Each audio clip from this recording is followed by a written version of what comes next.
સૌથી પહેલા તો તમને અત્યાર સુધી પત્રકારિતા કરતા હતા, હવે તમને ચૂંટણી લડવાનો વિચાર કેવી રીતે આવ્યો? ઘણા સમયથી મેં પત્રકારી કરતો હતો ત્યારે કેટલાક વિસ્તારમાં રોડ રસ્તા બનાવવામાં નથી આવતા, કેટલામાં હાલ ભૂગર્ભ ગટર ચાલી રહી છે, કેટલાક એમને એમ જ છોડી દેવામાં આવેલી છે. તેમાં પ્લાસ્ટરમાં બી જાણે કે એક મજાક સમાન કરતા હોય, જાણે પ્લાસ્ટરમાં ખાડા પૂરવામાં બી એક ભ્રષ્ટાચાર કરતા હોય તેવા ઘણા પ્રશ્નો મીડિયાના માધ્યમથી લીધા છે. અને કેટલાક વિસ્તારમાં મેં જોયું છે કે ભ્રષ્ટાચાર જેવી કેટલી લોકો અમારી અમે અવાજ ઉઠાવ્યો છે, એનો અવાજ અમે મીડિયા સમક્ષ મૂક્યો છે.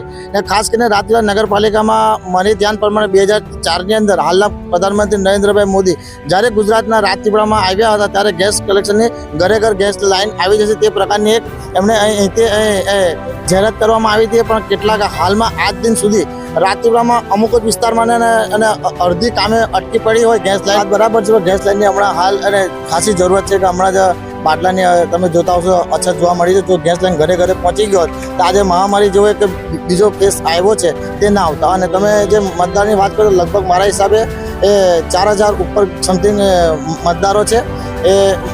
હવે એ મતદારો મારે પર વિશ્વાસ મૂકે ને મેં તમામ એ મતદારોને કહેવા માગું છું કે મારા પર વિશ્વાસ મૂકો અને મને ભવ્ય વિજય બનાવો અને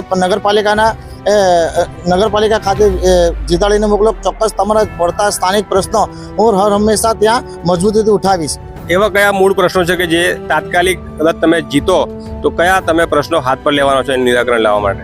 ખાસ કરીને પાણીનો બહુ મોટો મુદ્દો છે અમારા વિસ્તારમાં બી છે. ને હાલમાં જ આપણા 4 દિવસ પહેલાં અહીં બાવગોળ ટેકરી અને આરો ટેકરી અને વોર્ડ નંબર 5માં કેટલાક પાણીમાં અળસિયા નીકળતા ત્યાં બનાવ બન્યા છે. ત્યારે ત્યાંના વિસ્તારોએ ત્યાં હલ્લાબોલ કર્યો હતો, ત્યારે અમને બી જાણ કરી હતી, ત્યારે અમે બી ત્યાં જઈને એનું કવરેજ કરેલું છે. અને મારો પહેલો પ્રશ્ન પહેલો મુદ્દો રહેશે ત્યાં જઈને સ્વચ્છ પાણી નગરજનોને આપવું, એ મારો પહેલો મુદ્દો રહેશે.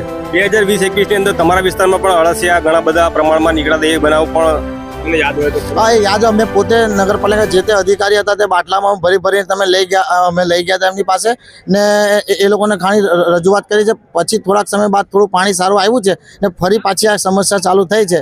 એટલે હવે પાલિકાના સભ્ય તરીકે જો ચૂંટાઈને ત્યાં જઈશ તો મેં પૂરેપૂરી કોશિશ કરી કે શુદ્ધ અને સારું પાણી મળે, જેથી તે નગરજનોના આરોગ્યની પર અસર ના થાય તે તમામ પ્રયાસો અમે કરીશું.